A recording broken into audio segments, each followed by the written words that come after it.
Hello everyone, today I'm going to show you the counter against low roundhouse kick. It's a very dangerous kick. If someone hits you, low roundhouse kick on your quads or on your thighs, okay, you're gonna fall and then you will not be able to survive or you will not be able to run.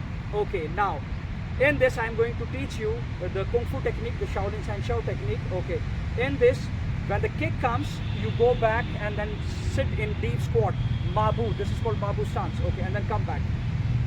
Okay, now I'm going to show you, Imran. So the kick is coming, low roundhouse kick is coming, one, okay, so it's very painful.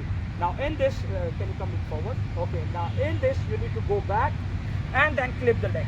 When you clip the leg, can you see my body force? I can also, your opponent can lose balance. Okay, so now I am in this. After this, you punch in the stomach, you go forward, hold the neck and sweep him down and then you hit one, punch to the groin. Okay, now I'm going to show this technique with flow. Hot! Thank you so much for watching.